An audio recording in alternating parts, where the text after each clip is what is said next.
Hello everyone, how are you all? I hope you all are fine. So, today I'm going to share a video of class 6 science, chapter number 10, that is movements of the body. This is the part 3rd of this chapter. I have already uploaded part 1 and part 2. Okay, so you must watch that video, then you will get a clear concept of this video. Okay, now let's start the video. So the bones of the shoulder, arm and hand. आपने देखा होगा कि आपके जो नेक है, neck region में आपने feel किया होगा कि वहाँ पे कॉलर बोन्स होती हैं, है ना। सो 2 कॉलर बोन्स होती हैं और दोनों कॉलर बोन हमारे शोल्डर ब्लेड से अटैच्ड होती हैं और ब्रेस्ट बोन से अटैच्ड होती हैं। और शोल्डर ब्लेड और कॉलर बोन ये हमारी शोल्डर को शेप देते हैं और इसके साथ साथ हमारे आर्म को मूव करने में भी हेल्प करते हैं। As you can see in this picture, that is this one bone is called collarbone, and this collarbone attached to shoulder blade, it is the shoulder blade, all right, and it is attached with shoulder blade as well as a breastbone, all right. So the arm has two parts, the upper part and the forearm, and the upper part and the lower part, all right. So this forearm, this upper part and lower part both are joined by elbow. This one is called elbow, all right. So one long bones runs through the upper arm while 2 bones give shape to the forearm. The bone of the upper arm is joined to the bones of the forearm at the elbow and fits into the shoulder blade at the shoulder. Listen, ये हमारी जो ये upper arm है, यानी ये 4 arm है और ये 4 आर्म्स की 2 बोन्स हैं। यहाँ पे सिर्फ 1 बोन होती है और इसमें 2 बोन्स होती हैं। फिर ये दोनों एल्बो से अटैच्ड होती हैं और ये फिट किस में होती हैं? शोल्डर ब्लेड में फिट होती हैं, ठीक है। तो 4 आर्म्स की जो बोन्स है वो हमारे रिस्ट से भी अटैच्ड होती हैं। यहाँ पे हमारी रिस्ट होती है, कलाई जिसको हम बोलते हैं, वहाँ से अटैच्ड होती हैं।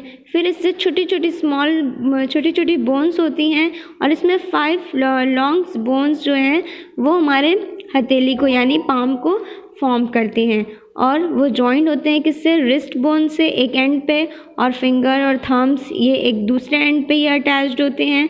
और हर एक फिंगर में आप देख सकते हैं डायग्राम में कि हर एक फिंगर में 3 बोन्स होती हैं, बट जो हमारा थंब है उसमें 2 बोन्स होती हैं। थंब मीन्स अंगूठा में हमारी 2 बोन्स होती हैं, बाकी सब में 3 बोन्स होती हैं।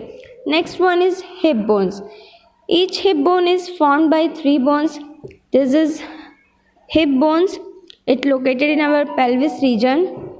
It is formed by 3 bones fused together. The 2 hip bones, these 2 hip bones are joined to the vertebrae in the hip region. The hip bones and the vertebrae, they are joined to form the pelvic girdle. This whole diagram is called the pelvic girdle, all right.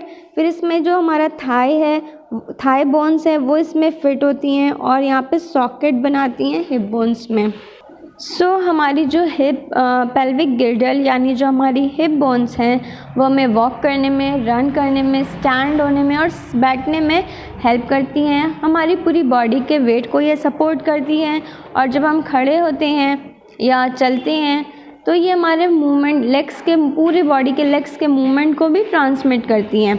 Next one is the bones of the leg and foot. So bones of the leg and foot, so हमारी जो leg की जो bones होती हैं that name is femur, है ना। और ये हमारी पूरी बोन्स, हम सब सारी स्केलेटल सिस्टम में सबसे लॉन्गेस्ट बोन होती है ना। और हमारी एक बोन जो अटैच्ड होती है हिप बोन से और दूसरी अटैच्ड होती है लेग बोन से, यानी नी पर जो हमारे घुटने होते हैं वहाँ पे अटैच्ड होती हैं। थाई बोन्स हमारी सबसे लार्जेस्ट बोन्स होती हैं, okay. So each leg has 2 bones joint to the thigh bone at one end and the ankles bone at the other. Each ankle is made up of many small bones. These are attached to the 5 bones of foot. ठीक है। तो जो हमारी ankle है उसमें भी छोटी छोटी बोन्स होती हैं और ये 5 छोटी छोटी बोन्स अटैच्ड होती हैं हमारे फुट से। 5 bones of the foot are attached to the bones of the toes. फिर ये फुट की जो 5 बोन्स होंगी वो टोज के बोन्स से अटैच्ड होती हैं। और राइट, तो बोन्स, फुट की जो बोन्स हैं और हमारे जो एंकल है वो इस तरह से अरेंज्ड होते हैं कि वो एक आर्क का फॉर्मेशन कर सकें, ठीक, ताकि हम खड़े हो सके, चल सके, दौड़ सके आराम से। ठीक है, तो जिसमें आर्क नहीं होता उनको हम फ्लैट फुटेड बोलते हैं। जैसे ये आप डायग्राम देख रहे हैं, ये इस तरीके से कर्व है तो ये एक आर्क बनाते हैं। कुछ लोगों में होता है ये एकदम फ्लैट होता है। ठीक है, so next topic is joints. A place where 2 or more bones join is called a joint। मीन्स जहाँ पे 2 या 2 से ज़्यादा बोन्स जॉइन होती हैं उसे हम जॉइंट कहते हैं।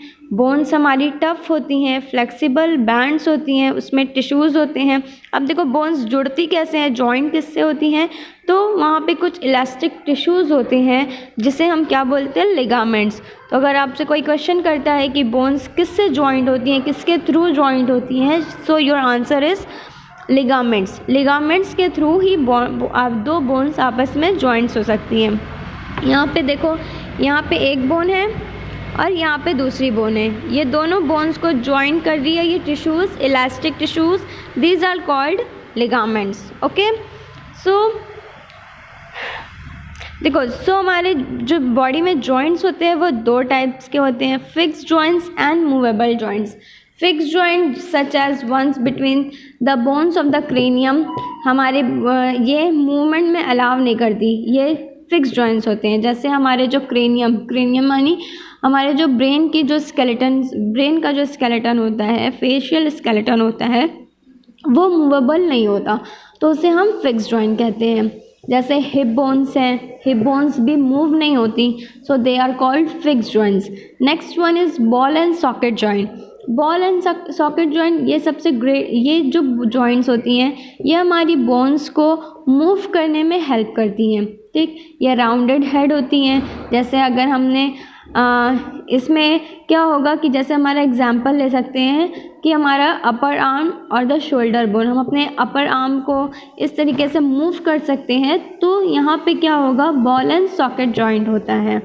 ठीक है, हम अपनी नेक को रिमूव कर सकते हैं, अपनी आर्म को रोटेट कर सकते हैं, है ना, मूव कर सकते हैं, तो ये बॉल एंड सॉकेट जॉइंट होता है। Third one is hinge joint. These joints work like a door hinge or a pen knife. In this type of joint, the convex surface of one bone fits into the concave surface of another. Example, the hinge joint at your elbow. हमारी elbow पे जो joint होता है, ठीक है, तो हमारे elbow पे जो जॉइंट होती है that is called hinge joint. ये हमारे मूवमेंट सिर्फ एक डायरेक्शन में ही मूवमेंट अलाउ करती है। Next one is pivot joint. Pivot joint में एक बोनी रिंग होती है, वो रोटेट करती है एक एक्सिस पे। ठीक है, ये हमारे ट्विस्टिंग मूवमेंट में जो हेल्प करती है। जैसे हमारा हेड है, साइड टू साइड मूव कर सकता है ना, बट हम अपने हेड को पीछे की तरफ नहीं कर सकते, अपने फेशियल रीजन को पीछे की तरफ नहीं कर सकते ना, तो सिर्फ एक साइड में ही ये मूव करती है, तो that is pivot joints. Last one is gliding joint. ऐसे जॉइंट्स जो हमारे वर्टिब्री के बीच में होते हैं और हमारी रिस्ट बोन्स के बीच में होते हैं, एंकल्स के बीच में होते हैं, और इसमें जो कार्टिलेज होता है ना, कार्टिलेज जो इसमें इनके बीच में कार्टिलेज होती है, वो स्मॉल मूवमेंट्स मीन्स हल्का फुल्का मूव करने में सिर्फ हेल्प करती है। ये जो बोन से हमारी एक स्प्रिंग की तरह काम करती है, फ्रीली जॉइंट नहीं हो सकती। सो हमारी जो मेन 2 टाइप्स ऑफ जॉइंट्स होते हैं that are fixed and movable.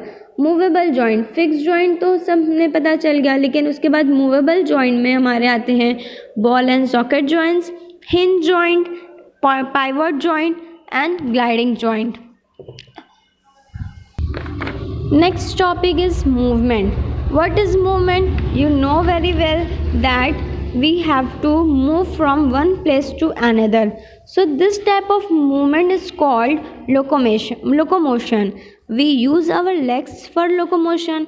We also move different parts of our body to bend, stitch, sit, stretch, turn and so on. सो हमारी ये जो बोन्स होती हैं हमें मूव करने में हेल्प कौन करता है? तो यहाँ पे होते हैं हमारे टेंडन्स। टेंडन्स जो होते हैं वो टिश्यूज़ होते हैं, इलास्टिक और कॉर्ड लाइक टिश्यूज़ होते हैं जो हमारी बोन्स को मसल से अटैच्ड करते हैं। ठीक है, जो हमारी बोन्स को मसल से अटैच करते हैं दे आर कॉल्ड टेंडन्स। और जो बोन्स को बोन से अटैच करता है दैट इज़ कॉल्ड लिगामेंट्स। यहाँ पे देखो ये हमारा ये फोर आर्म है, यहाँ पे हमारी लगी हुई है मसल्स, तो मसल्स को बोन से ये अटैच्ड होते हैं, इसको हम बोलते हैं ट्राइसेप्स, है ना। और इधर का जो फॉर्मेशन होता है इसको हम बोलते हैं बाइसेप्स। ठीक है, और ये हमारी जो फोर आर्म है इसमें ये बीच में क्या है, hinge joint. Alright, so we will talk about how vertebrates move.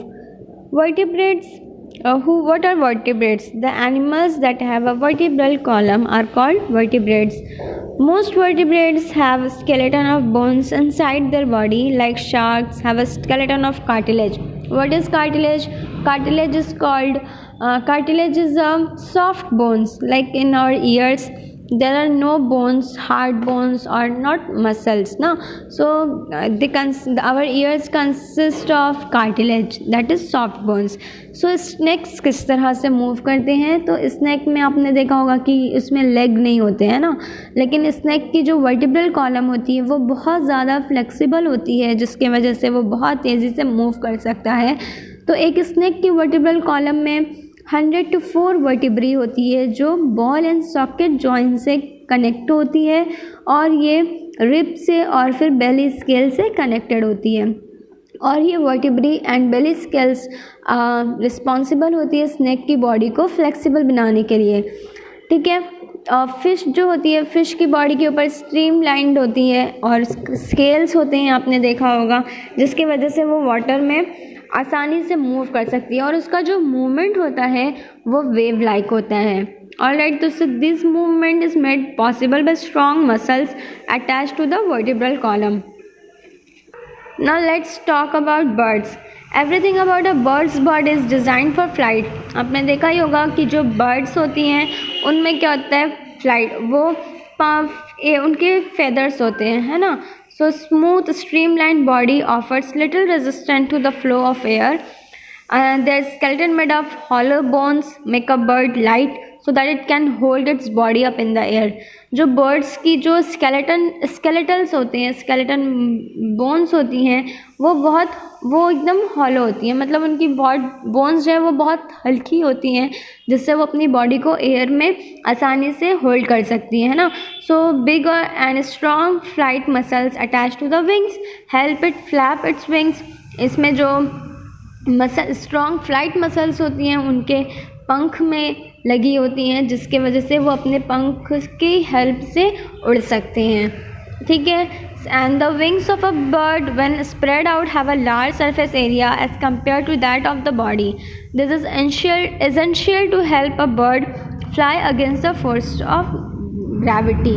That's all about the vertebrates, movements of vertebrate. ठीक है, अब हम बात करते हैं कि इनवर्टिब्रेट किस तरह से मूव करते हैं। हमारे पूरे वर्ल्ड में 90% जो एनिमल्स होते हैं वो इनवर्टिब्रेट्स होते हैं। Mean what is invertebrates?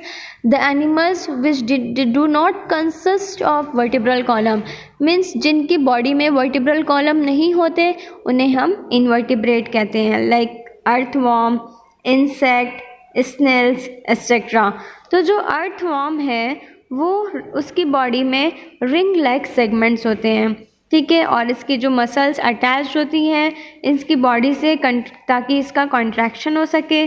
तो जब एक अर्थवॉर्म मूव करता है तो ये अपनी बॉडी को ज़मीन पर फर्मली आगे की तरफ पुश करता है, स्ट्रेच करता है। आप देख रहे हो यहाँ पे ये फिगर देख सकते हो कि ये अर्थवॉर्म है, ये अपनी बॉडी को स्ट्रेच करता है, आगे की तरफ खींचता है, फिर ये स्ट्रेच करता है और इस तरीके से वो अपनी बॉडी को स्ट्रेच करके मूव करता है। और जो इंसेक्ट्स होते हैं, इंसेक्ट्स की जो कवरिंग होती है उन्हें हम, उनका जो एक स्केलेटन होता है, एक्सोस्केलेटन होता है, मतलब उनके जो बोन्स होते हैं वो बाहर की तरफ ही होते हैं। उनके 3 पेयर्स ऑफ जॉइंटेड लेग्स होते हैं, स्ट्रॉन्ग मसल्स होती हैं जिसकी हेल्प से वो मूव कर सकते हैं। This is all about this chapter. If you have any query you can ask me in comment box. Till then take care, bye bye.